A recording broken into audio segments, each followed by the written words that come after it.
A cerâmica é uma paixão nacional. Mas você conhece todas as suas qualidades? Ela possui características únicas como apelo estético e fácil limpeza, o que deixa os ambientes ideais para aproveitar os momentos com a família e os melhores amigos. Além disso, a cerâmica é uma escolha segura.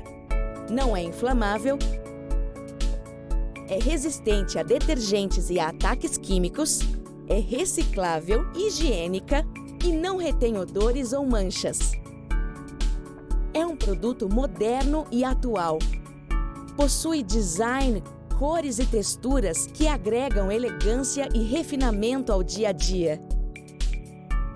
É altamente versátil e pode simular pedras, madeiras ou cimento queimado, mas com qualidades muito superiores.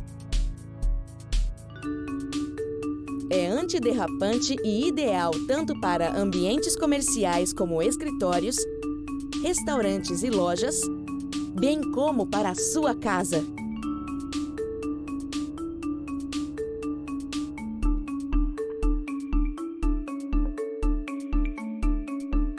Um revestimento que pode ser aplicado tanto em paredes quanto em pisos, em ambientes internos ou externos. Multifuncional, possui diversos tamanhos, é altamente sustentável e ainda respeita a nossa saúde.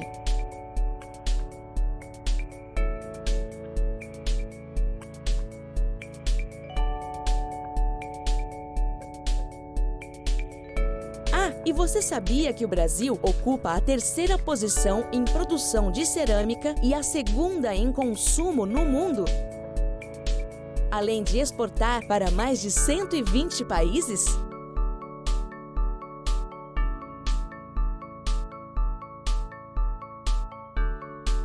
Por que cerâmica? Por ser a melhor escolha.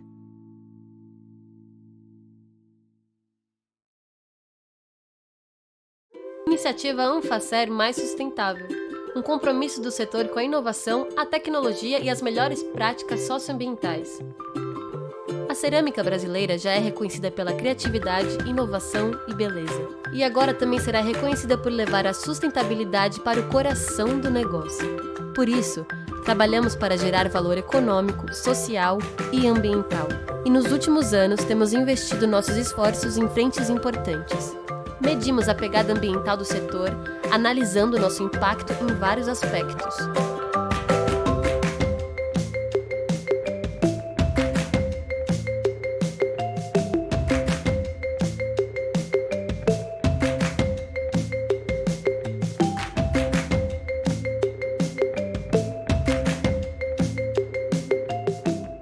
Realizamos o inventário das emissões de carbono. Assim podemos melhorar a nossa gestão e ajudar o Brasil a atender o Protocolo de Paris. E o setor já está fazendo a sua parte. De acordo com referências públicas mundiais, o Brasil consome apenas 1/3 de água em comparação a indústrias de outros países. Na última década, mudamos a nossa matriz energética para o gás natural.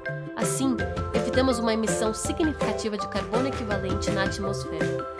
É como impedir que 1000 carros deem 836 voltas ao redor do planeta. Saber a sua pegada ambiental ajuda a indústria a conhecer seus impactos e tomar medidas para melhorar o produto. Comunicar de maneira transparente seus atributos técnicos e ambientais e a trabalhar para o atingimento dos Objetivos de Desenvolvimento Sustentável da ONU. O revestimento cerâmico tem várias qualidades.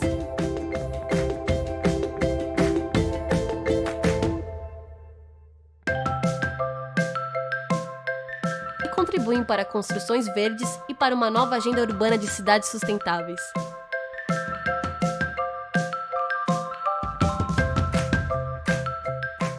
O Brasil ocupa a 3ª posição global em produção e consumo de revestimentos cerâmicos. Por isso, a iniciativa Anfacer Mais Sustentável é tão importante para todo mundo. Mas o sucesso depende de todos e de cada um para juntos vencermos os desafios e fazer com que o revestimento cerâmico brasileiro gere impacto positivo para o planeta e para as pessoas.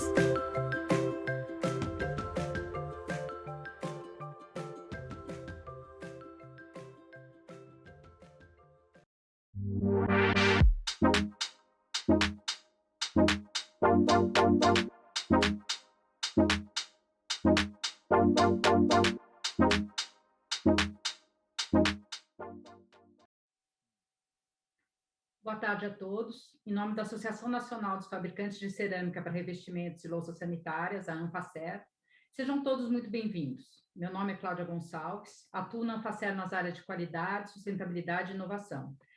Este evento faz parte da programação da Maratona Conteúdo Mais Sustentável. Hoje, o nosso tema será a visão do futuro das cidades. O objetivo deste painel é conhecermos o que as indústrias, construtoras e os institutos de pesquisa estão organizando a respeito do tema. Para organizar esse tema, contamos com a valiosa parceria do Senai Nacional e do OICS do CGE. Agora eu vou apresentar os nossos convidados. Nós temos conosco o Marco Lobo, coordenador do Observatório de Inovação para Cidades, que é o OICS, ligado ao CGE, que é o Centro de Gestão de Estudos Estratégicos. Temos também o Luiz Delmont, responsável pela estruturação do Núcleo de Estudos Futuros do Senai, do Departamento Nacional. Temos também Gilberto Menegon, diretor da Unidade de Revestimentos Cerâmicos da Duratex. Conosco também temos o Francesc Aragal, presidente da Fundação Design for All. O Rafael, que ia participar da MRV, teve um problema na empresa. Então, está conosco aqui a Joyce Onesorge, que trabalha no desenvolvimento imobiliário da MRV e cuida também das Smart Cities. Teremos agora um bate-papo com perguntas e respostas. No final, abriremos para perguntas recebidas no chat. Então, se vocês quiserem fazer alguma pergunta, coloquem no chat. Eu vou começar aqui fazendo uma pergunta para o Marco. Marco, o que você tem visto de inovação voltada para cidades sustentáveis? Cláudia, boa tarde a todos. Muito feliz de estar aqui na Expo Revestir. Bem, nós estamos desde 2018 desenvolvendo o Observatório de Inovação para Cidades Sustentáveis, que eu pediria então que pudesse subir uma apresentação rápida, que vocês pudessem entender, né? Que ótimo, estou vendo ali. Então, o OICS, assim é chamado, ele faz parte de um projeto bem maior de planejamento integrado urbano, que envolve ciência, tecnologia e inovação, liderado pelo Ministério da Ciência, Tecnologia e Inovações, tendo recursos internacionais do GEF, do Global Environment Facility, e, claro, gerenciado pela ONU, Programa para o Meio Ambiente. E esse projeto, que é chamado City Nova, tem 2 cidades piloto, Recife e Brasília, que vem desenvolvendo várias ações em prol da sustentabilidade, né, dessas cidades, na sua transformação sustentável. E, paralelamente, nós temos 2 plataformas do conhecimento sendo desenvolvidas e estruturadas. Uma é o PCS, o Programa Cidades Sustentáveis, que já existe há 13 anos e está sendo aprimorado com boas práticas. E nós, do Centro de Gestão e Estudos Estratégicos, estamos desenvolvendo o OICS com essa visão de futuro. Como é que eu posso auxiliar o gestor público a transformar a sua cidade em uma cidade mais sustentável? Então, eu pediria que passasse a próxima tela rapidamente, tenho só 5 minutos, pode mais uma vez, para subir o texto. Então, o que é o papel desse observatório, né? É a construção de uma plataforma virtual de acesso a todos, gratuitamente, onde nós temos um conjunto de soluções que estamos pesquisando desde 2018, envolvendo o quê? Ações ou atividades, né, inovadoras, locais, regionais, estaduais, nacionais, internacionais. Então, nós estamos conjugando uma pesquisa bem grande, e esses dados todos para auxiliar o gestor público, o pesquisador, a sociedade a entender como se transformar a sua cidade. E é claro que, paralelo a isso, nós estamos desenvolvendo também um mapa interativo do Brasil, com vários dados importantes, que a gente chama de dados geobiofísicos, é um nome complexo, mas áreas de risco, inundação, tudo que a gente puder entender o país e ali ver as soluções de que forma podemos auxiliar as pessoas a melhorar as suas regiões. Então, a próxima tela, rapidamente. Esses são os 6 eixos ou 6 temas que o Observatório vem pesquisando. Lembrando que a plataforma está em construção, dinâmica, nós estamos buscando ao máximo fazer isso. Pode passando e subindo os textos aí, que é bem... Estou correndo contra o tempo, espera aí. Então, quando você observa, então, nós estamos aí com um conjunto de 6 temas a serem estudados. Então, nós temos soluções voltadas à mobilidade de baixo carbono, a questão das energias renováveis, ambiente construído, resíduos sólidos, águas limpas, o saneamento água, e as soluções baseadas na natureza, é um tema recente nos últimos 6 anos, que perpassa, ele é transversal, onde a gente pode entender a natureza e saber de que forma os seus recursos melhorar a cidade. Então, você percebe que a cidade, e aí o ambiente construído, a área da construção civil brasileira é fundamental nesse processo, né? Então, eu queria rapidamente entrar na plataforma para que vocês possam ver. Vocês podem aí dar uma clicada, eu queria percorrer. Então, vocês estão vendo rapidamente. Eu estou mostrando para vocês, ela foi lançada no final do ano passado, essa estrutura mais amigável, onde você tem ali as soluções de estudos de caso, onde você pode clicar diretamente aos temas específicos, um mapa interativo, infelizmente não vai dar tempo de mostrar, novidades que está acontecendo. Então, é uma plataforma em que você pode olhar o projeto maior City Nova, você pode nos ajudar contribuindo com novas soluções, né? As empresas envolvidas também nas soluções nós estamos cadastrando, tudo como se fosse um grande hub, e assim o é, para ajudar a sociedade brasileira a se transformar, né? E aí eu peço a passar um vídeo rapidamente, que aí eu paro de falar, que vocês possam conhecer essa historinha que é muito interessante. Obrigado. A natureza é cheia de detalhes, e só quem olha de perto entende como ela funciona. Nela tudo está conectado. Cada pequeno elemento faz parte de um grande ciclo. A cidade também é feita de ciclos. Ela tem um metabolismo próprio que nunca para. E quando seu funcionamento não está em harmonia, dá tudo errado. É preciso muito estudo e visão para transformar a vida urbana. E foi exatamente por isso que criamos o Observatório de Inovação para Cidades Sustentáveis, o OICS. Nosso trabalho é conectar especialistas, empreendedores e gestores públicos. Ou seja, somos uma ponte entre os que criam soluções e os que as transformam em realidade. Dessa forma, apoiamos a construção de políticas públicas com base em evidência. E para que todos possam contribuir, desenvolvemos uma plataforma que captura e dissemina soluções urbanas inovadoras em diversos temas, como, por exemplo, soluções baseadas na natureza ou saneamento. Mas nosso trabalho não para por aí. Sabemos que cada lugar é único. Por isso, mapeamos os diferentes tipos de cidades. E criamos um sistema de informações geográficas com indicadores de mobilidade, temperatura, uso da terra e muitos outros. Assim, oferecemos soluções mais compatíveis com as diferentes realidades do nosso país. Pensar em cidades sustentáveis é projetar um futuro com mais qualidade de vida para todos. OICS, acelerando a sustentabilidade urbana.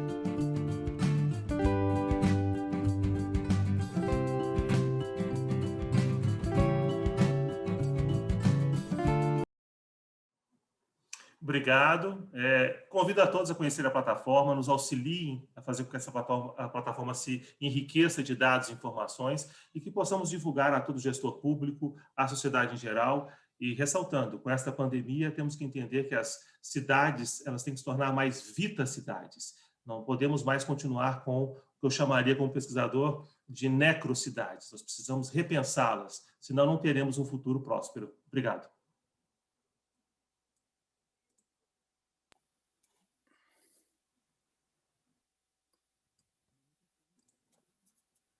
Desculpa, que estava com o microfone fechado, gente. Agora eu queria fazer uma pergunta para o Franceschi.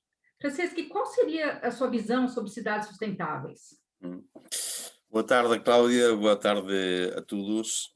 Eu vou falar disto de uma maneira um pouco mais devagada que o meu amigo Marco Lobo, basicamente porque o português não é a minha língua materna, já se percebe, acredito.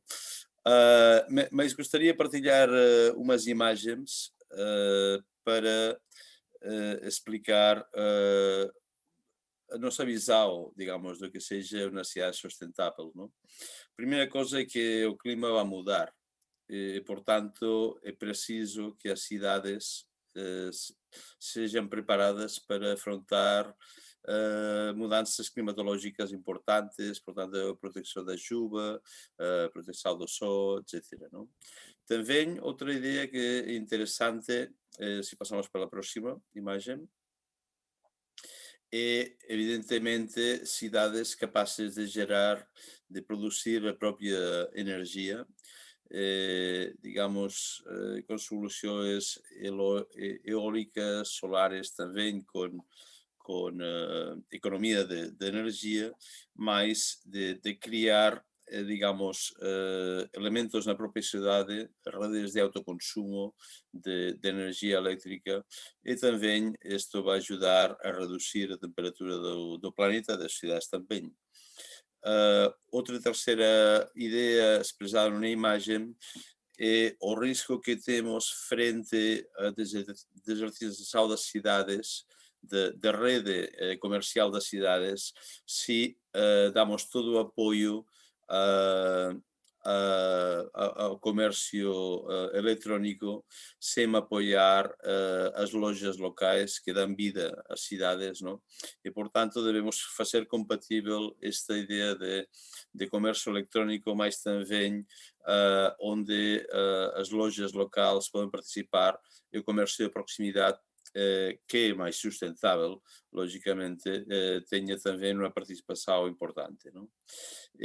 Também gostaria, se passamos para outra imagem, gostaria de tratar o tema da inclusão, logicamente, das tecnologias de comunicação, mas também das tecnologias 5G, de internet das coisas, para a gestão das cidades de uma maneira inteligente, digamos, abaixar a intensidade da iluminação quando não há gente na rua, de controlar os tráficos, de poder, digamos, fazer uma melhor gestão do lixo a partir de conexão entre centros de recolhida e os próprios contenedores, todo esse tipo de coisas que com as tecnologias 5G podem ser claramente melhoradas. Outra imagem seria uma coisa que, como estamos precisamente num contexto de pavimentos e revestimentos, não? Que a melhora clara dos revestimentos das calçadas, não? Porque efetivamente as calçadas têm mais de 100 anos depois de que foram desenhadas, não?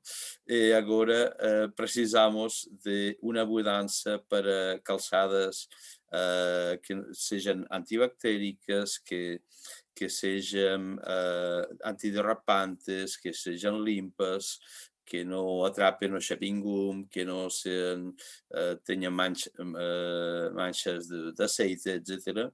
Mas também andar mais para ali na pesquisa. Vamos para, quizá, a última imagem, que pavimentos e revestimentos que podem contribuir à destruição de contaminantes, de polutantes na cidade, não?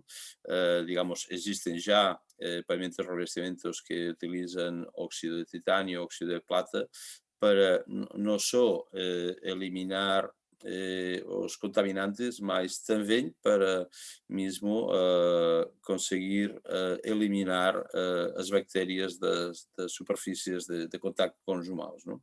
Digamos que estas linhas, do meu ponto de vista, seriam as linhas que ajudariam a imaginar, são exemplos, digamos, que ajudariam a imaginar o que seria o futuro das cidades sustentáveis. Muito obrigado pela sua atenção. Nós que agradecemos, Francesc. Luiz, você pode contar para a gente o que o Senai tem feito para o futuro das cidades?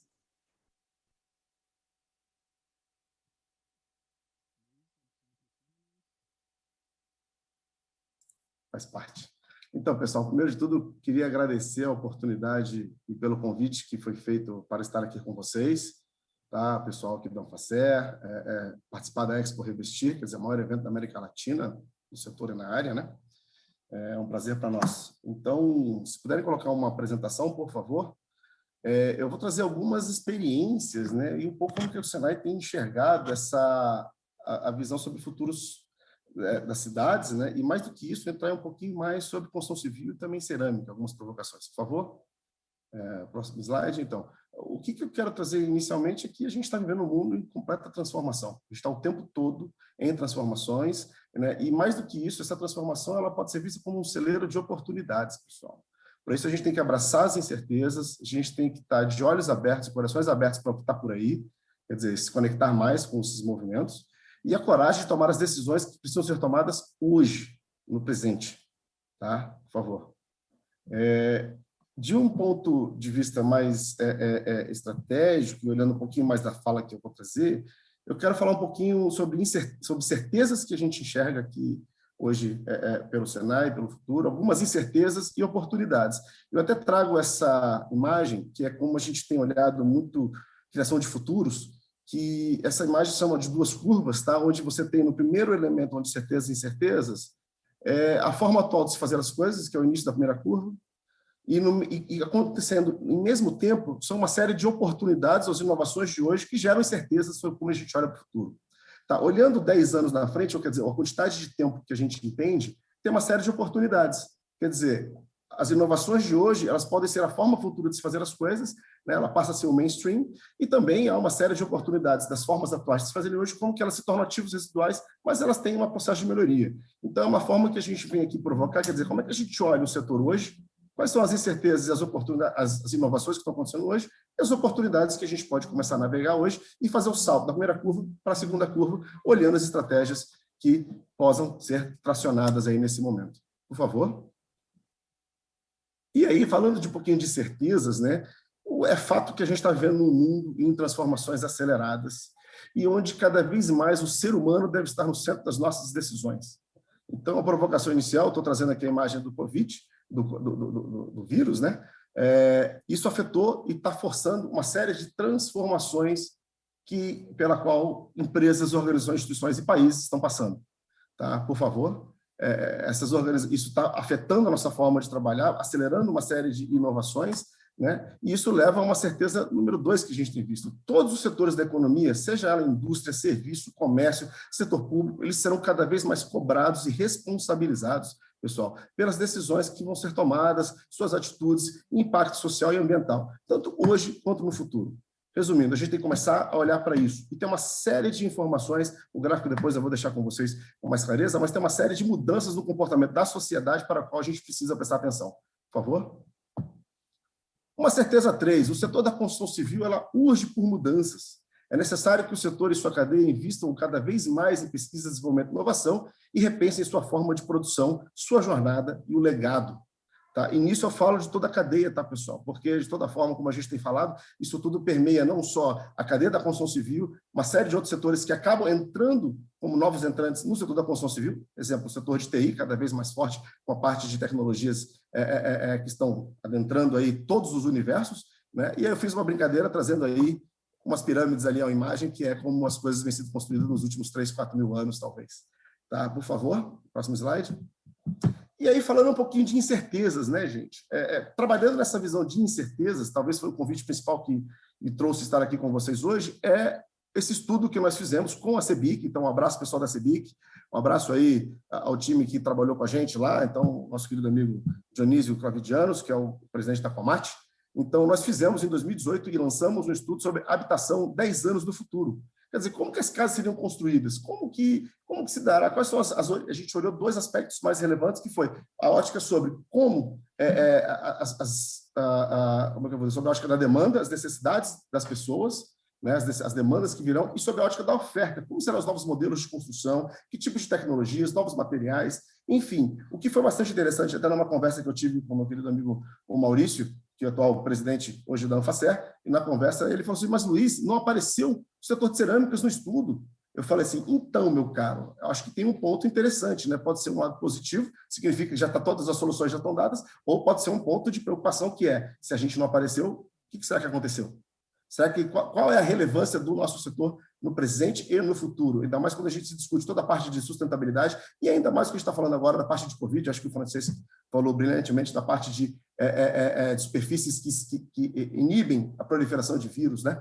Assim por dizer. Então, quem não é visto não é lembrado. Então, foi uma provocação. Então, a gente fala de uma série de oportunidades. Entrem aí, pessoal, quem tiver curiosidade, em www.construção2030.org.br para conhecer e poder baixar o estudo, e uma série de informações estão lá dentro. Próximo, por favor. A gente está falando também de quais são os novos usos e funcionalidades e características das cerâmicas. Eu até trouxe um smartphone que tem uma série de funcionalidades. Então, será que elas não podem começar a armazenar energia, fazer a limpeza diária e sequestro de carbono, serem autocicatrizantes, terem uma parte de resfriamento passivo, absorção de calor, eles serem flexíveis, dobráveis e substituir uma série de etapas preparatórias, quer dizer, a redução de uso de materiais. Por favor. Aqui eu falo um pouquinho dessas incertezas do futuro. Quais são os novos materiais ou setores ou que passarão a fazer parte efetiva do setor de cerâmica? Então, tem um pouco aqui, a gente está falando de materiais recicláveis, quer dizer, como é que a gente processa isso de uma forma mais efetiva do que é hoje, quer dizer, ele pode fazer parte de forma efetiva, contribuindo com o meio ambiente. A gente tem toda a tecnologia vindo aí de matéria de terras raras, mas eu trago aqui a parte de grafeno, que é uma coisa bastante interessante que está vindo, que contribui com a parte de íon lítio, quer dizer que as próprias cerâmicas não podem ser fontes de energia, né? Lignina, que é o novo material que está vindo, né? Então, tem uma série de novos setores que podem entrar no setor, que podem provocar uma mudança. Por favor. Do fundo, o que é mais importante a gente olhar dentro dessas provocações é as oportunidades que a gente enxerga, né? Como que as indústrias do setor hoje podem criar seus próprios futuros. Então, você tem aí a Anfacer, Liz acabou de fazer seu planejamento estratégico, então convido a todos a participarem, né? Tem a iniciativa Mais Sustentável, que acabou de ser apresentada, e eu deixo aqui uma pequena contribuição, que é: imagine vocês, pessoal do setor da construção civil e da área de cerâmicas, imagine que vocês comecem a criar uma nova empresa. E essa empresa ela vai ser tão boa o suficiente de que, se ela for surgir, se ela aparecer no mercado, a sua empresa deixa de existir. Qual que seria essa empresa? Como é que seria essa substituição? Então, está aí uma provocação e uma reflexão, por favor, é uma oportunidade. E nisso eu trago o Senai como, hoje, um parceiro de vocês do setor. A gente tem visões de futuro, a gente tem competências tecnológicas hoje e amanhã, quer dizer, não é de hoje, o Senai tem quase 80 anos aí trabalhando com vocês, tem uma vontade e capacidade de agir hoje no presente, e tem uma série de parceiros que podem contribuir, inclusive com recursos, a exemplo da Embrapi, né? A gente tem uma provocação que hoje a gente pode provocar vocês aumentar a produtividade através de indústrias 4.0, eficiência energética. Nós temos uma série de mais de 50 institutos Senai de tecnologia disponíveis para fazer isso com vocês.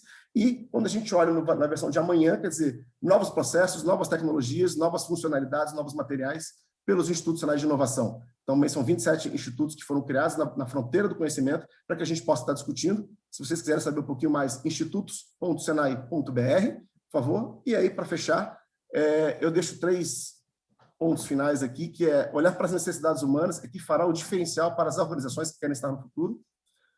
De qual direção virá a transformação do setor da construção civil e dos fabricantes de cerâmicas de revestimento? Quem será o protagonista dessa mudança? A exemplo do que a gente viu no setor de automotivo, quando a Tesla entrou, não era um player do mercado.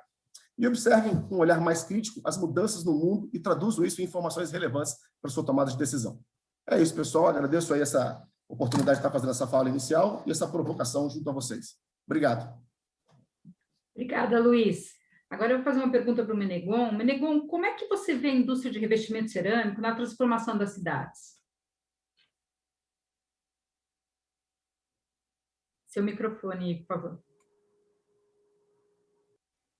Faz parte do momento. Boa tarde a todos, boa tarde, Cláudia, boa tarde a todos os participantes aqui, apresentadores. Bom, eu vou responder fazendo uma breve apresentação, se puder colocar na tela, por favor. O futuro das cidades e a indústria de investimentos cerâmicos, então, que é um tema bastante atual, abrangente, estimulante. Eu vou procurar ser sucinto na apresentação, depois fico com perguntas e respostas. Pode passar, por favor. Nossa apresentação está muito focada nos valores de saúde, bem-estar, equilíbrio, responsabilidade e empatia. Passa. Seguindo as mega tendências demográficas e conectando aos valores, vamos abordar temas de sustentabilidade, deslocamento das cidades, preocupação com higiene e saúde e o envelhecimento da população. O que nos chama a atenção é o gráfico que está à direita aqui, a mega tendências demográficas.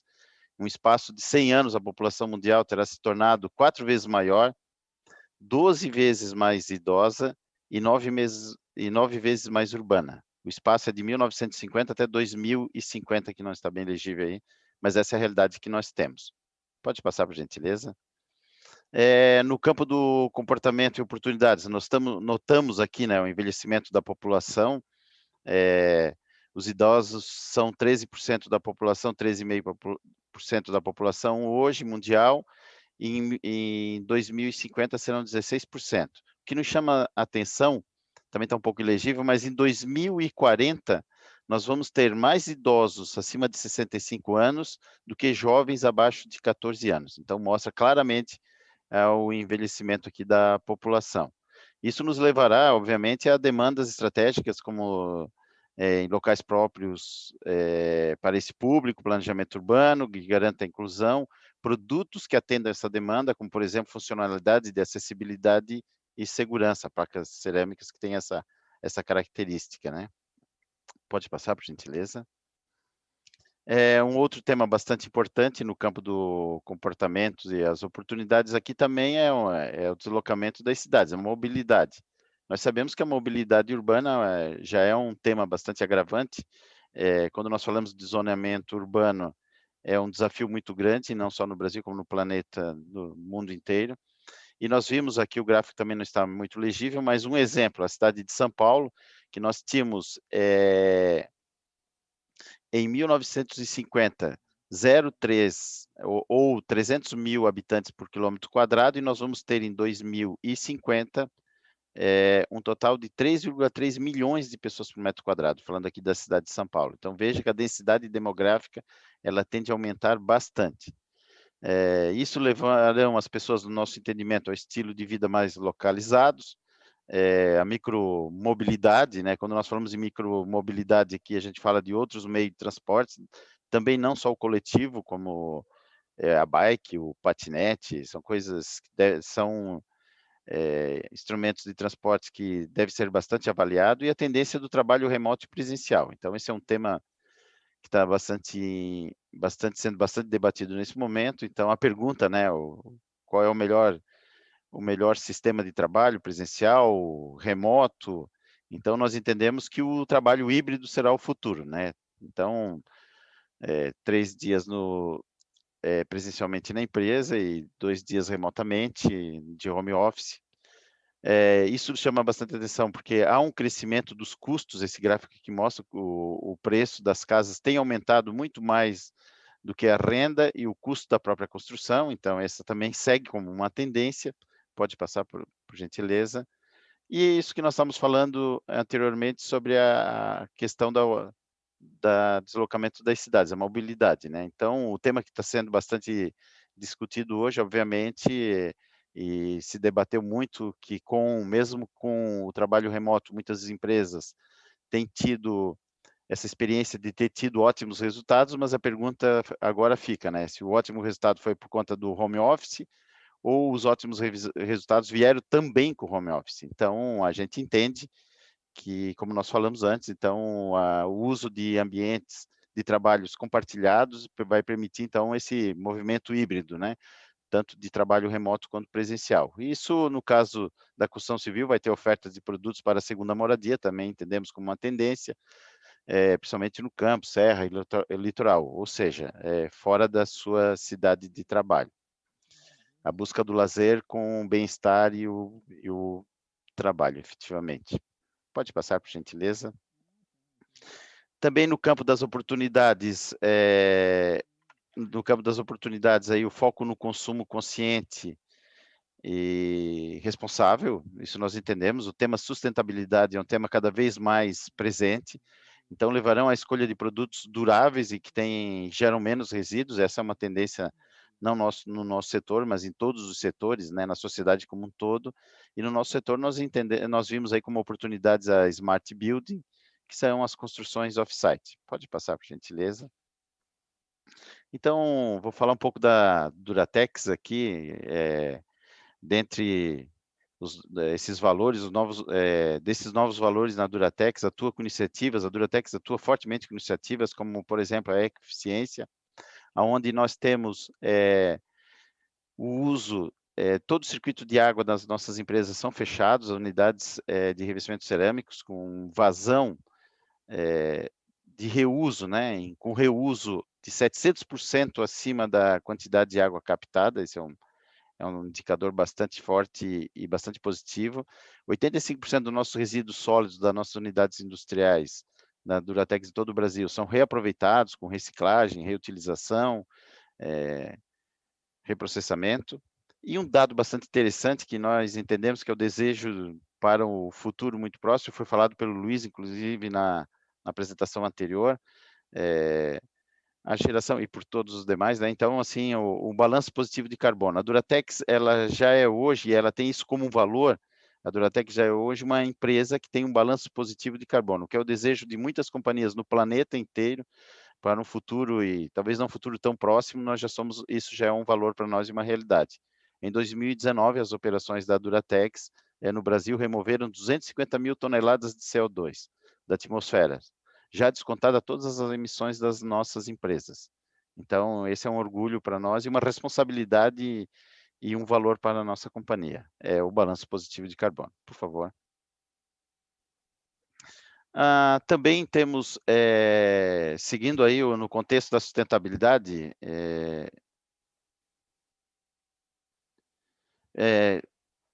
seguindo com o tema da sustentabilidade, vimos aí com a Smart Building, né, construções inteligentes e ecoeficientes, também foi falado nas apresentações anteriores, é uma inovação que nós estamos trazendo, a telha plana fotovoltaica. Então, com apelo ecoeficiente, esse é o produto, aqui é uma telha plana de cerâmica esmaltada, então a base, toda a matéria-prima dela é reaproveitamento de produtos internos, como polimento de porcelanatos, então a gente reaproveita a matéria-prima e faz a telha plana esmaltada, e junto com ela nós desenvolvemos então a telha fotovoltaica. Essa telha tem um apelo ecoeficiente, um apelo de design, então dispensa aquele uso das placas que descaracterizam o telhado, né? Então está aqui o produto, é um produto que estaremos lançando oficialmente no ano próximo, é uma energia limpa e renovável, e esse projeto, inclusive, foi aprovado em primeiro lugar na subvenção da inovação do FINEP no ano 2020 como um produto inovador na área de energia. Então, esse é um produto que estaremos lançando no próximo ano. Pode passar, por gentileza. Um outro produto que é uma iniciativa nossa, outra inovação, é o projeto AS, que é o assentamento a seco. Então, nós falamos aqui de um produto onde a cerâmica ela é assentada de forma clipada, nós clipamos a cerâmica sobre a manta isotérmica. Então, esse é um projeto nosso que nós estamos também lançando no mercado no fim do próximo ano, e é um projeto que ele traz modularidade, facilidade e limpeza na obra, né? Então, ele facilita a substituição da placa, elimina o uso da argamassa e rejunte, ele tem um resultado perfeito, que é o encaixe ele permite a junta seca e dá um efeito estético muito, muito bacana. Um outro tema aqui, nós também tratamos e debatemos bastante, e nós vimos como uma tendência da indústria, a indústria passa a ser de in-site para off-site, então nós entendemos isso como uma evolução da construção civil, nós vimos que hoje cada canteiro de obra, na realidade, é uma indústria, praticamente no Brasil, a maioria, né, dos canteiros de obra viram verdadeiras indústrias, e como nós falamos, com o aumento da densidade demográfica nas cidades, e isso é algo que vai tornar-se cada vez mais caro. Então, esse modelo de centralização da produção e a produção modular, é uma produção off-site em linha, que garante a escalabilidade da produção, menores perdas, ganho considerável com a produtividade, tempo, então uma tendência.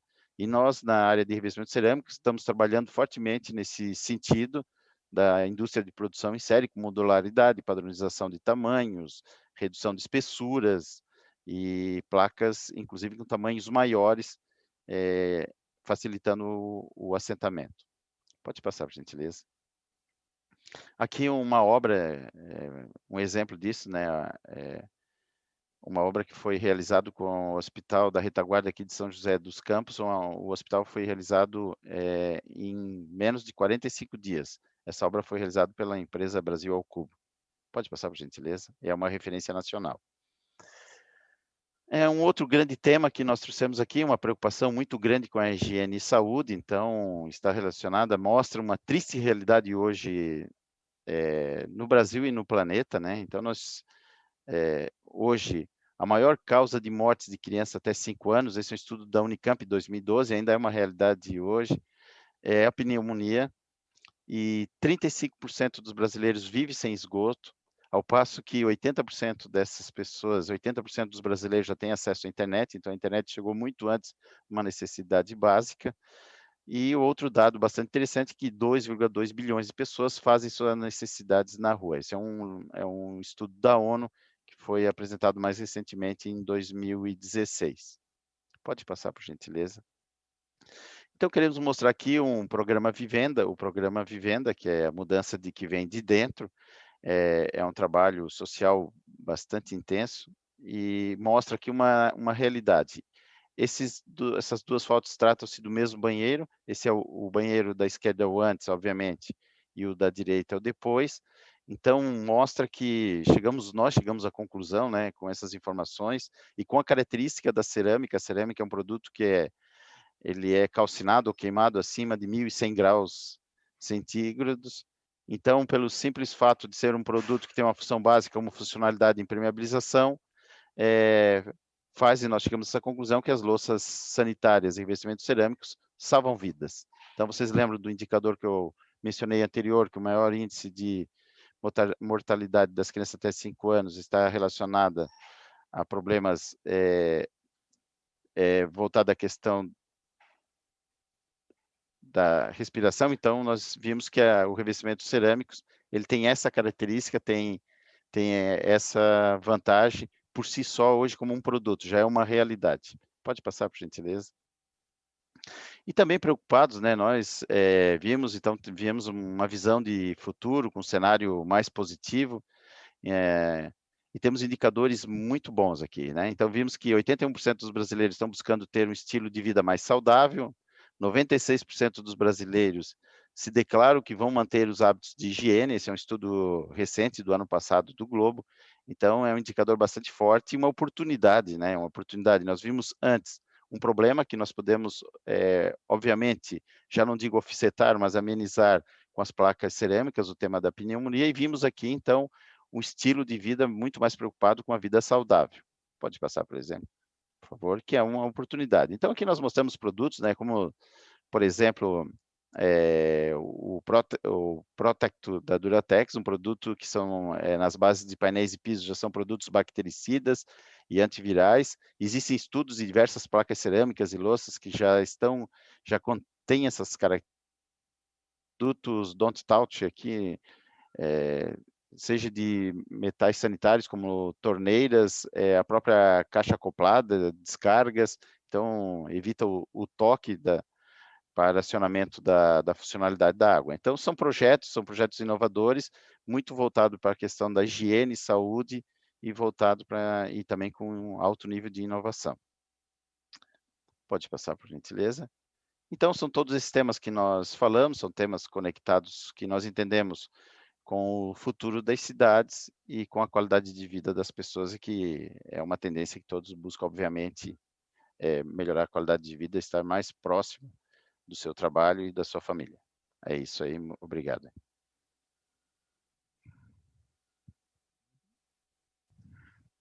Agora nós vamos fazer uma pergunta para a Joyce. Joyce, como é que você vê as construtoras na transformação das cidades?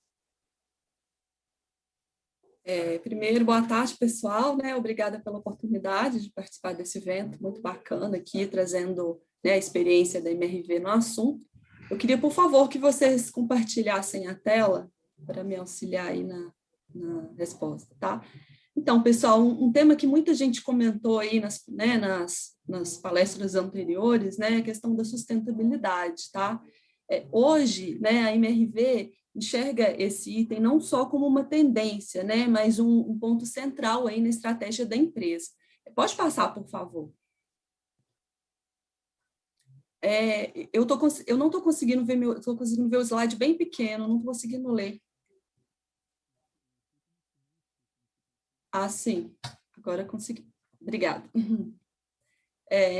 Então, né, como eu falei, a questão da sustentabilidade sempre foi um foco importante na MRV, né, tanto que a gente intensificou os nossos investimentos aí nos pilares de ESG, que é o Environmental, Social and Governance, né, a gente tem, né, assim, a gente pensa nessa questão da sustentabilidade não só do ponto de vista do muro para dentro, mas também do muro dos empreendimentos para fora. Tanto que a gente fez, né, até então, em média de 1 bilhão em investimentos aí, em melhorias de entorno, né, das áreas públicas aí das nossas obras. Então, do ponto de vista de infraestrutura e construção, né, tanto de praças, creches, escolas, postos de saúde, entre outros, tá? Pode passar, por favor. Ok. Aqui alguns exemplos, né, dessas ações de melhoria que a gente executa no entorno das obras, tá? Aí à esquerda, né, um parque linear em Campinas, que a gente contemplou, né, desde a rede de infraestrutura hídrica, pavimentação e recuperação ambiental. À direita, né, a reconstrução de uma escola em Londrina. Então, a gente acha assim, que isso é muito importante quando a gente fala de cidade do futuro, né? A gente, enquanto construtora, sempre pensar em ações, né, junto entre iniciativa pública e privada, né, com envolvimento dos órgãos governamentais, ok? E esse é um exemplo aí. Pode passar, por favor? Outro exemplo, né, essa avenida em Natal, no Rio Grande do Norte, né, onde a gente fez toda a parte de pavimentação, canteiro central, paisagismo, aí, enfim, né, que trouxe uma melhor qualidade de vida para a população, sem dúvida. À direita, né, a reforma da maternidade municipal em Novo Hamburgo. Então, né, se o sistema público de saúde ele já era importante anteriormente, mais ainda agora, quando a gente está, né, passando por essa pandemia aí, onde a gente vê, né, várias cidades aí do Brasil entrando, né, o sistema de saúde entrando em colapso mesmo, ok? Pode passar, por favor, para o próximo. Aqui outros 2 exemplos, né? À esquerda, uma base da Polícia Militar, que a gente construiu no empreendimento, no entorno de um empreendimento, um dos maiores empreendimentos da MRV, que é o Gran Reserva Paulista, em São Paulo, tá? Essa também foi uma ação que a gente buscou, né, junto a uma pesquisa com a comunidade do que era uma necessidade para aquela área, tá? E aí fizemos essa parceria aí e construímos esse posto policial que veio auxiliar nesse sentido aí da segurança pública, tá? E à direita, né, uma ciclovia em Uberaba, que auxilia tanto na questão, né, de saúde física, né, dos usuários, quanto também na melhoria da mobilidade urbana dentro da cidade.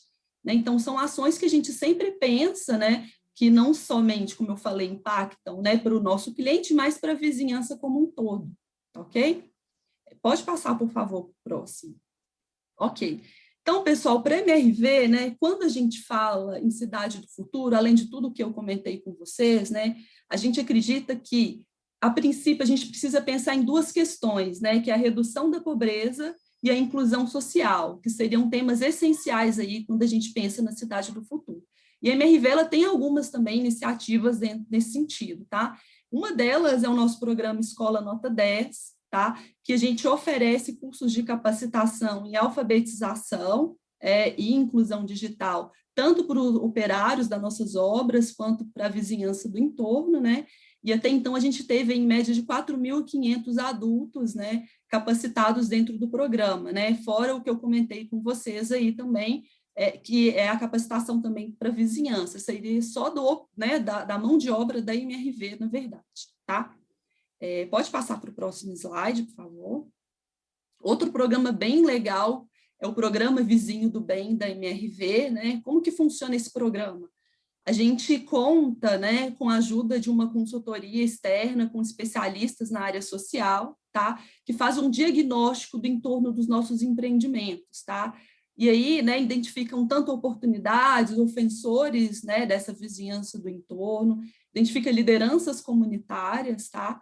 Faz um diagnóstico aí desse local, e aí, posteriormente, a gente acorda, junto com a equipe de produção e engenharia dos canteiros, ações para mitigar e tratar, a princípio, esses ofensores que a gente identificou no entorno das nossas obras, tá?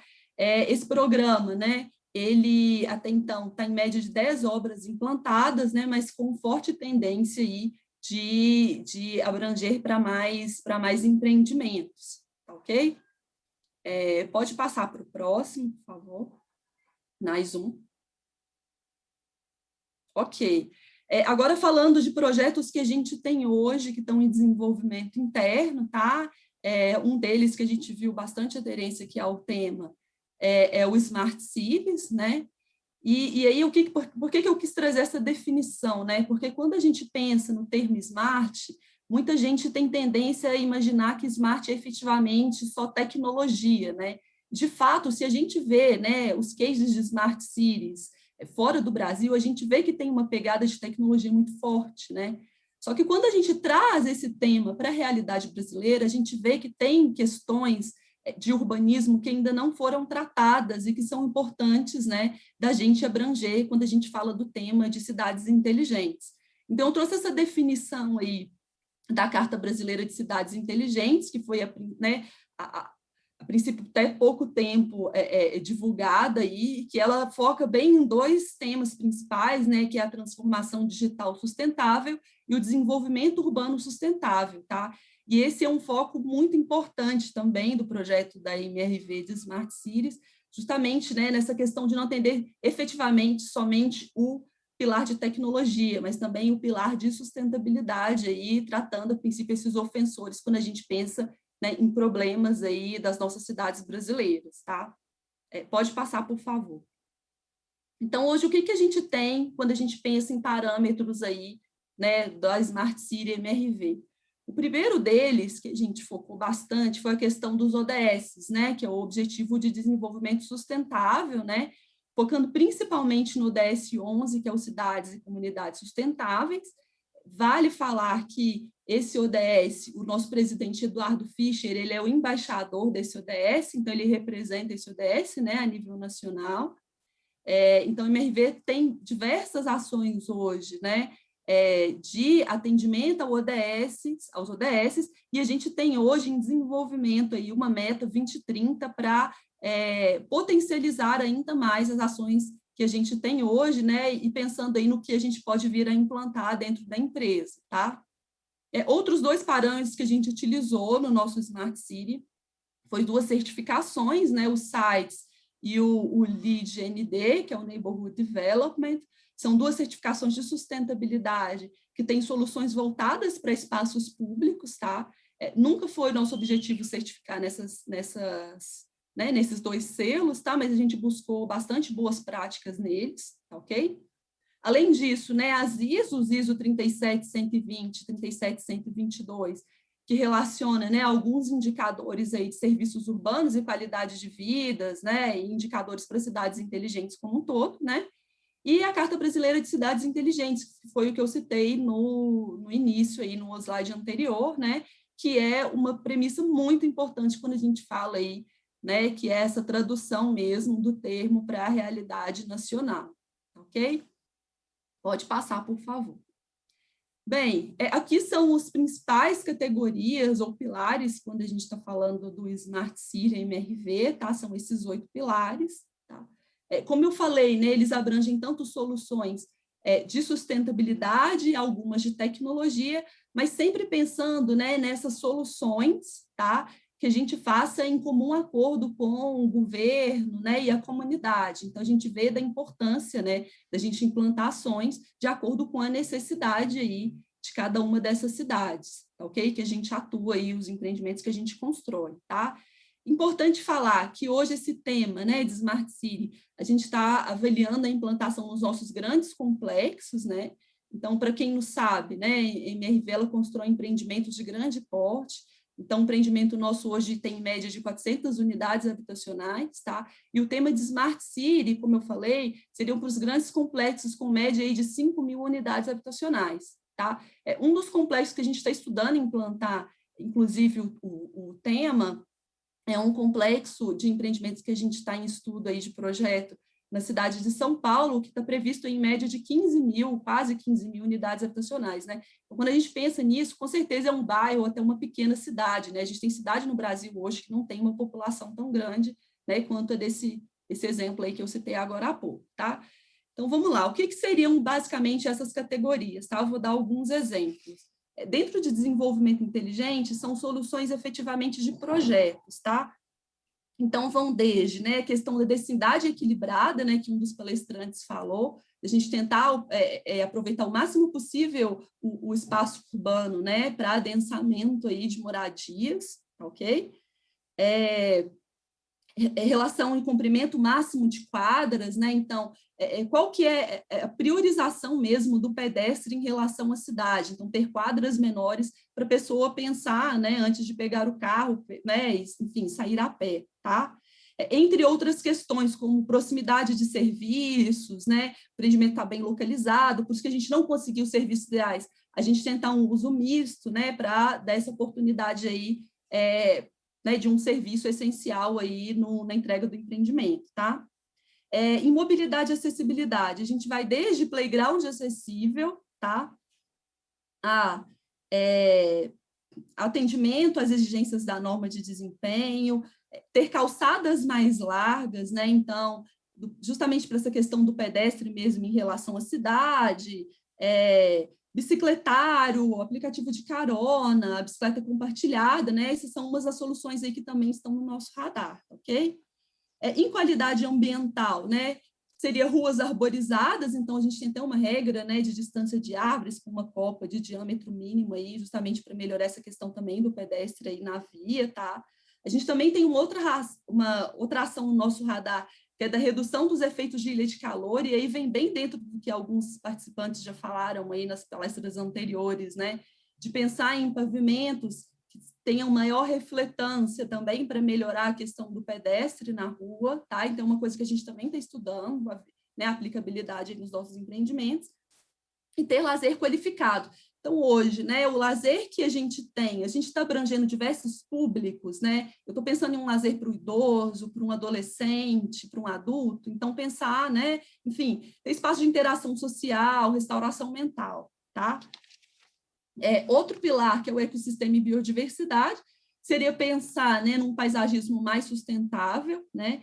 Então, ter um levantamento arbóreo, identificar o que é espécie invasora, espécie nativa ameaçada de extinção, tentar preservar sempre que possível, e principalmente, né, na hora de fazer o projeto de paisagismo, especificar as espécies nativas do bioma local, né, tanto do ponto de vista de economia, tanto do ponto de vista de, né, de benefício, na verdade, para o meio ambiente, tem a questão de economia também, né? Uma vez que eu tenho um paisagismo aí nativo, eu demando menos rega e, em consequência, menos gasto de água, tá? Em conservação hídrica, né? A gente tem soluções de drenagem sustentável, infraestrutura verde, tá? É uma das coisas que estão no nosso radar aí. Sistema de Smart Water Metering, né? Que é um sistema inteligente aí de medição do consumo, né, de água, para fazer, inclusive, a gestão aí, auxílio da gestão pelos síndicos, tá ok? Em eficiência energética, vai desde lâmpadas de LED em postes públicos, a geração de energia fotovoltaica que hoje, né, a MRV tem em todos os empreendimentos, né, a gente tem a geração aí para atendimento das áreas comuns, então é uma ação bem importante que a MRV tem hoje, tá ok? Entre outras ações, tá? Materiais e resíduos, né? Então, tanto o uso de utilização de material regional, fazer um plano de gestão de resíduos sólidos, né, para a operação do empreendimento, que hoje a MRV já tem o PGRCC, que é o plano de gestão da construção civil, né? A gente tem isso implantado nacionalmente, inclusive com metas aí de redução da geração de resíduos. A ideia com o Smart City é que a gente implantasse isso também para a operação dos empreendimentos, tá ok? E governança e desenvolvimento local, que é um pilar importantíssimo no projeto também, né? Vai desde a implantação, criação e implantação de associação de bairro, para auxiliar aí, né, nessa questão da gestão e manutenção desses espaços públicos das cidades, né? Então, não adianta a MRV construir, né, diversos espaços públicos se não tiver alguém lá para garantir essa manutenção, deixar completamente no poder público, né? Isso com o tempo, a princípio que seria um espaço positivo, ele vira a ser degradado e acabar ocasionando aí um efeito contrário, tá? Dentre outras questões, tá? Aplicativos condominiais, educação para sustentabilidade, entre outras ações, ok? Pode passar. Acho que é isso. Consegui aí resumir qual que é a visão da MRV para o tema, pessoal. Obrigada. Vamos esperar as perguntas. Obrigada, Joyce. Nós temos aqui a primeira pergunta feita pela Daniela, que nós vamos fazer aqui primeiramente para o Menegon. Quais são as soluções possíveis para diminuir o gap entre as inovações tecnológicas para a construção civil e a capacitação da mão de obra?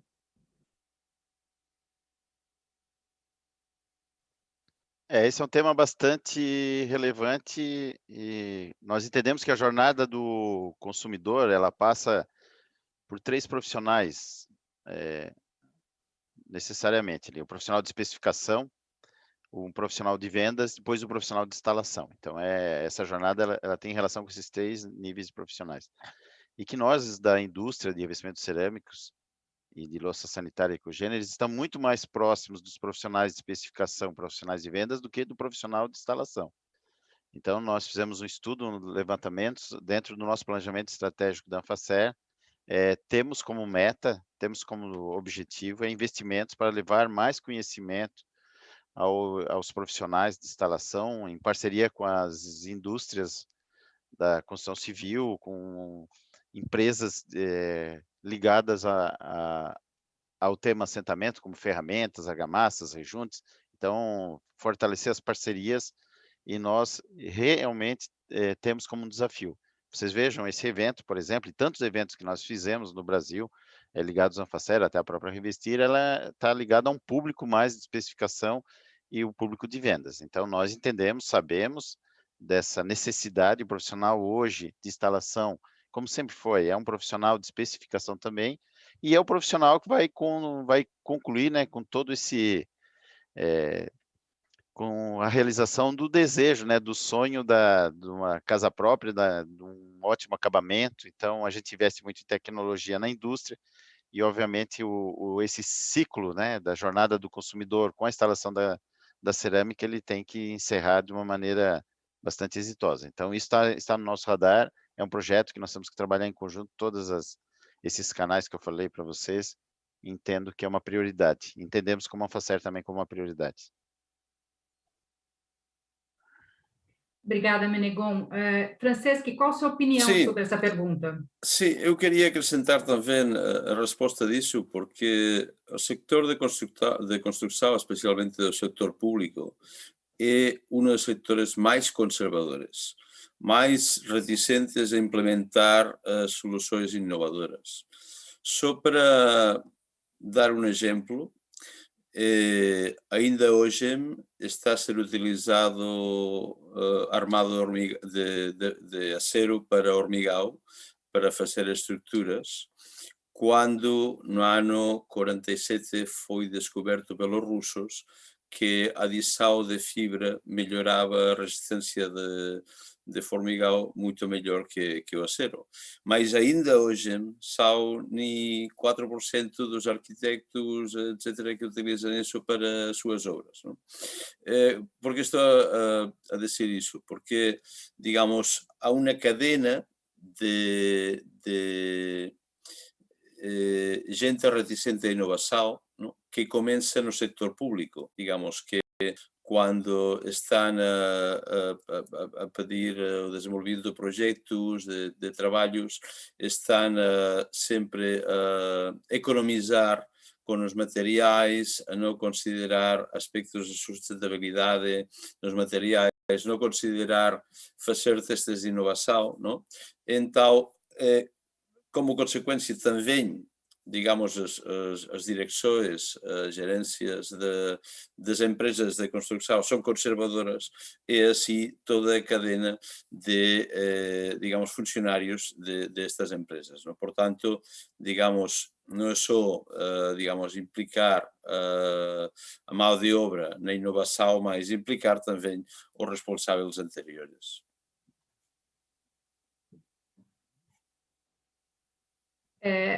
O Luiz também queria falar um pouco sobre o tema. Por favor, Luiz. Essa pergunta acho que foi muito bem colocada pela Daniela, e tanto o Menegon quanto o Franceschi abordaram pontos que eu considero extremamente relevantes. A primeira coisa que eu queria trazer, ô Menegon, acelera a construção dessas telhas aí que trazem energia, viu, meu cara? Porque eu estou construindo minha casa e eu vou querer usar essas coisas aí, viu? Com certeza. Eu digo isso, por que eu estou falando? Tá? Porque tem a ver, acho que um pouco com resposta. Tá? Eu estou construindo uma casa, estou começando a construir, estou na fase de arquiteto, especificação. E depois do estudo Construção 2030, uma habitação 10 anos do futuro, eu sou economista, tá, pessoal? Não sou engenheiro, então não entendo tanto do assunto da construção, mas depois de 3 anos navegando pelo assunto, você acaba conhecendo algumas coisinhas. E eu estou fazendo a minha casa, foi a minha provocação com o arquiteto, eu conversei com 2, 3 construtores aqui em Brasília, porque eu quero usar steel frame. Quero fazer um modelo novo de construção. E aí eu fui procurar, em Brasília mesmo tinha 2 ou 3 pessoas que faziam. Então você tem uma baixa oferta no mercado.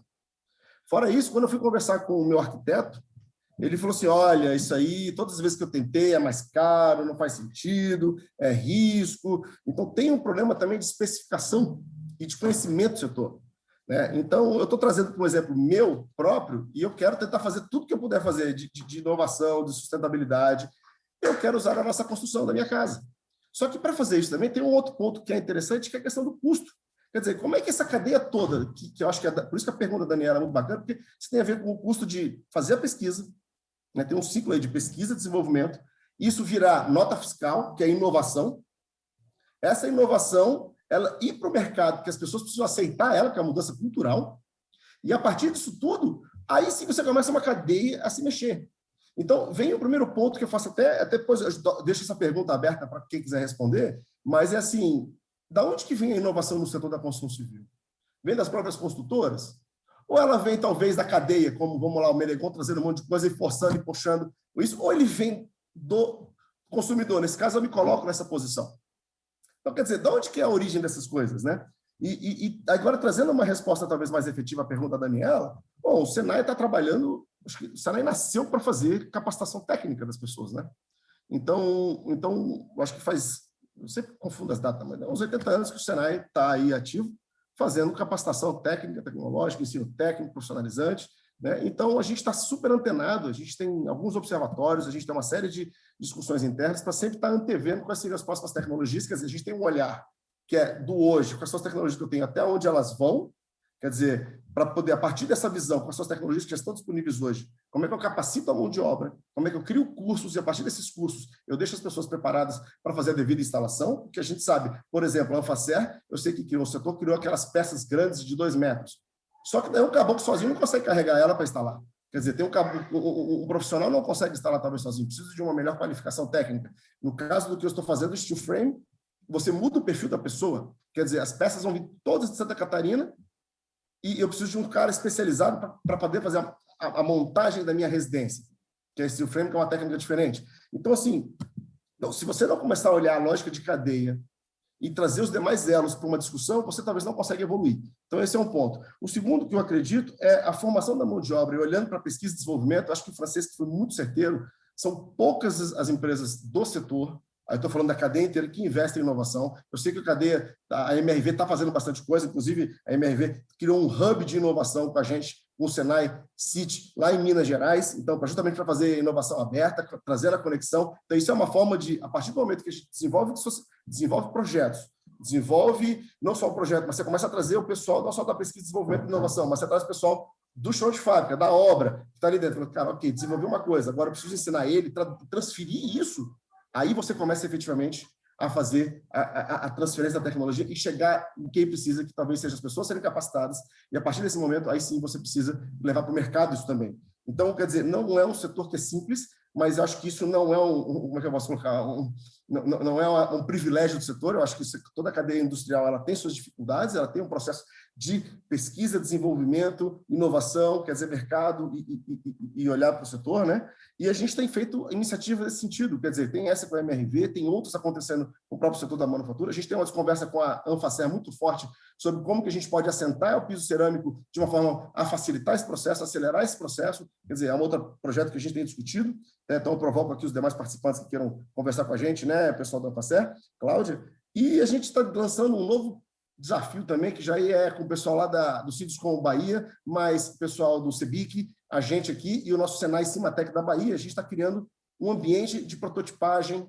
para construção industrial, com foco, no primeiro momento, em habitação de interesse social. Isso vai ser uma planta industrial que a gente quer montar lá na Bahia, para justamente a gente fazer todo esse mecanismo. Quer dizer, vamos pensar em estudos na fase pré-competitiva, como é que eu mudo o setor, naquele mesmo ambiente que já está dentro do Senai, como é que a gente, faz sentido, isso entra na fase competitiva, testar em planta piloto, quer dizer, começar a fazer isso em loco, e a partir daí, sim, fazer a transferência para toda a mão de obra. Tá, pessoal? Então, é assim que eu enxergo que é esse movimento, tá? E é assim que a gente convida vocês a evoluir aí nessa jornada. Obrigado. Posso adicionar mais uma coisa? Sim, Francesco. Que pode servir de inspiração. Em Japão, a segunda construtora de moradas do país, que é líder em Japão e também em Austrália, criou um laboratório para experimentar novas soluções. Este laboratório é cada ano visitado por 200.000 utilizadores. E a empresa pega ideias dos utilizadores para integrar nos novos desenvolvimentos. Digamos, poderia ser, para responder a Juga, poderia ser que uma das chaves para o sucesso seja o partenariado entre a empresa e os consumidores para pressionar também os fornecedores. Joyce, você poderia também falar qual a sua opinião? Tá, posso sim. Então, pessoal, quando a gente fala, né, nesse gap aí de implantação de novas inovações, né, com o que é a capacitação de mão de obra, como todos já falaram aí, acaba que a indústria da construção civil é uma indústria muito tradicional, né? E como que a MRV hoje ela consegue sair na frente quando a gente fala em inovação, tá? Um ponto que o Guga comentou aí, que é bem legal, é que a gente tem uma aproximação aí de instituições, né, academias e afins, para a gente pegar mesmo experiência, né, e trocar informações, né, e uma dessas ações importantíssimas aí foi a parceria que a gente teve aí para lançar o nosso hub de inovação, justamente para, né, atender a questão da pesquisa e desenvolvimento mesmo. Mas fora isso, assim, uma questão que a gente tem hoje que é muito importante quando a gente fala de inovação para a construção é a questão de normatização. Dependendo do nível da inovação, hoje a gente tem certa dificuldade de implantar, por não ser uma inovação certificada, né? Ou até mesmo que a gente possui SINAT, né? Hoje eu não sei se é conhecimento de todos, né? A MRV, ela maior parte do produto dela é o antigo Minha Casa Minha Vida, né? Que hoje é o Casa Verde e Amarelo. Então, essa é uma das relações que a gente tem. Por exemplo, eu não posso apresentar hoje para a Caixa uma nova inovação que eu não comprove efetivamente o funcionamento dela lá na ponta, tá? Então, hoje na MRV, como que a gente faz, né? Além dessa aproximação que a gente tem com as instituições, né?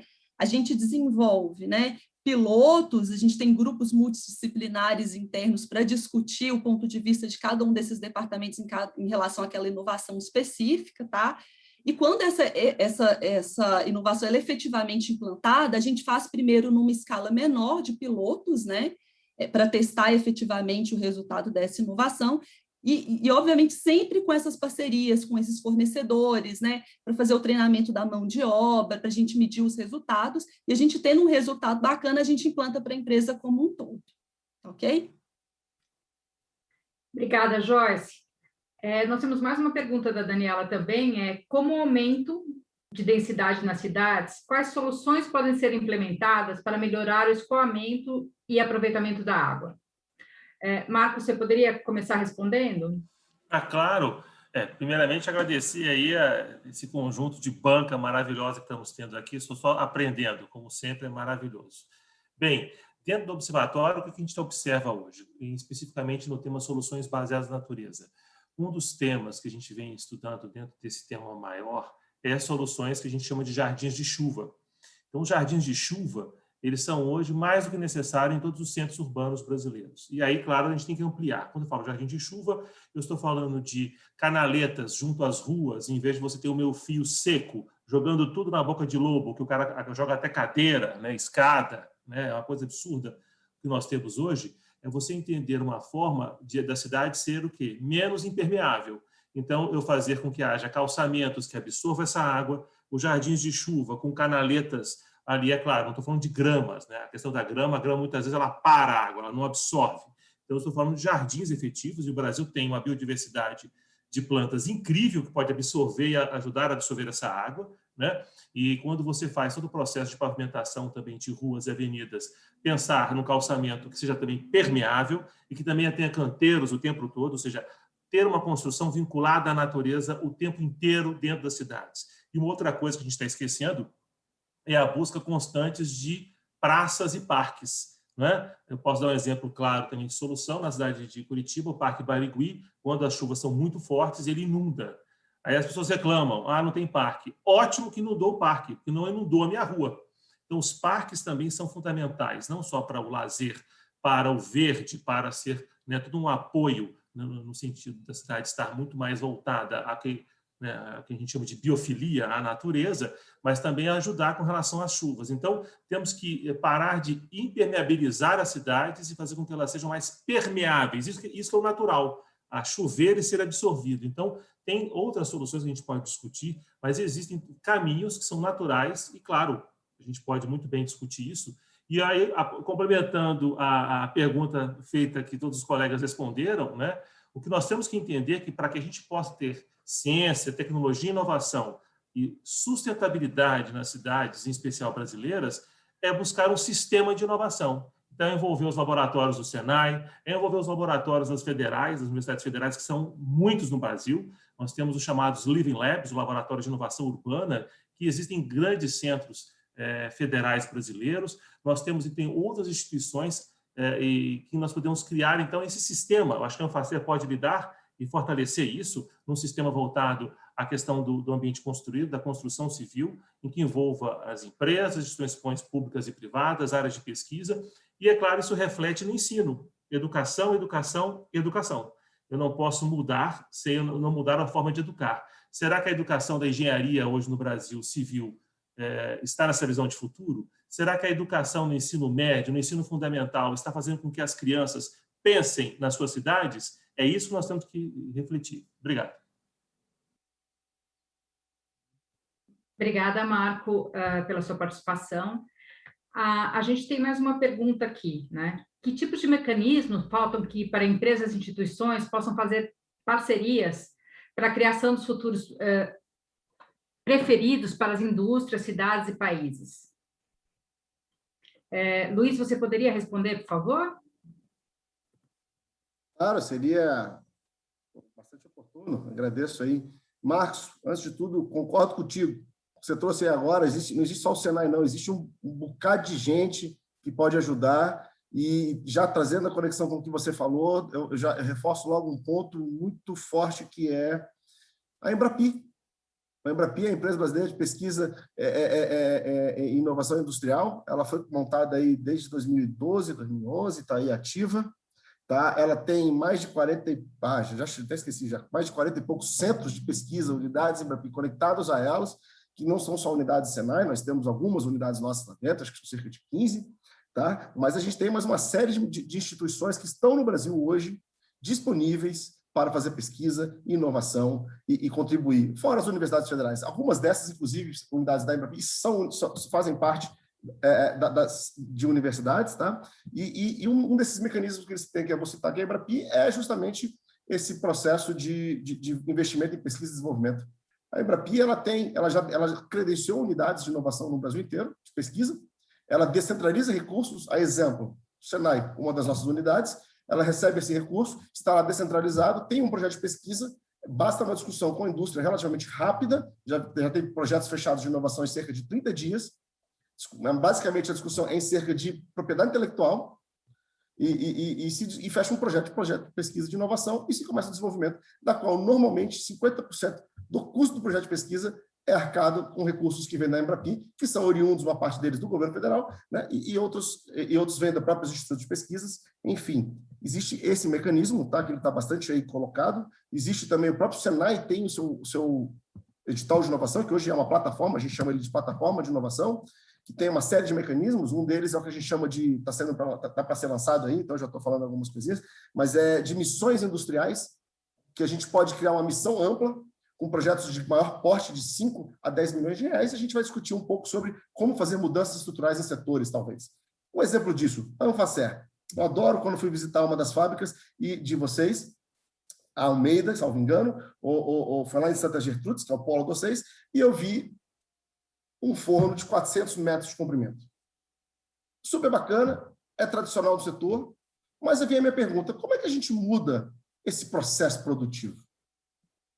Como que a gente muda ou traz uma eficiência energética repensando os modelos tradicionais hoje de produção? Apesar de serem avançados, né? Como é que a gente pode pensar em modelos distintos, quer dizer, criar missões específicas para mudanças estruturais do setor, de tal forma que você reduz a necessidade de energia, você reduz a necessidade de água e você pensa em novos mecanismos. Quer dizer, isso tudo contribui para uma cidade mais sustentável. E tem um ponto da pergunta anterior que eu queria trazer, que me chama muita atenção, que é assim: daqui a pouco um monte de cidade ribeirinha vai ter um monte de água, tá, gente? Só que a água vindo aí do oceano está aquecendo bastante. Então, não é uma água bacana.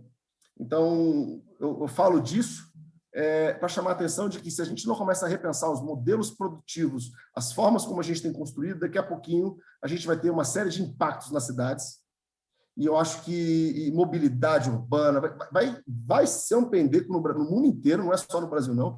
E se a gente não começar a olhar para isso de uma forma mais sustentada, esses momentos ser mais sustentado, ter um olhar para o meio ambiente mais forte, a gente vai ter sérios problemas. E aí não é só o Senai, aí não é só a Anfacer, aí não é só a empresa, estou falando nós, enquanto sociedade, enquanto consumidor, na hora de contratar, de comprar e olhar para isso também, é bastante efetivo. Tá? E contribuindo ainda nessa parte final, só para vocês terem uma ideia, o Senai hoje tem, são 26 institutos Senai 27 de tecnologia e inovação, e mais de 50 de tecnologia.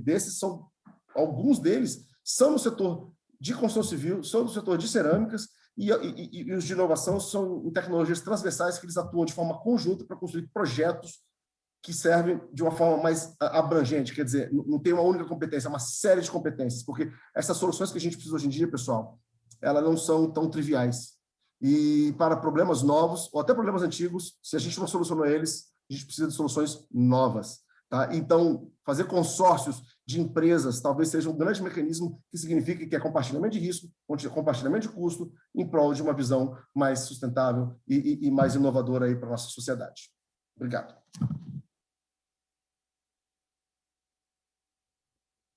Obrigada, Luiz.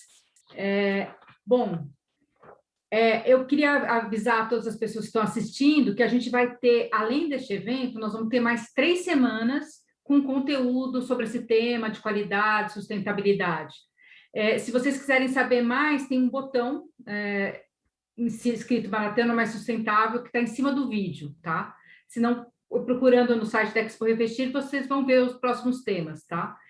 Eu agradeço muito, foi uma palestra muito boa, eu acho que trouxe muito conteúdo. Agradeço o tempo dos nossos convidados, o empenho para fazer esse evento, a ajuda do Senai e do CGE, que a gente espera continuar em parceria e desenvolvendo novas coisas. Eu acho que essa inovação compartilhada é uma tendência, a gente precisa melhorar a nossa mão de obra, isso está no radar nosso aqui também.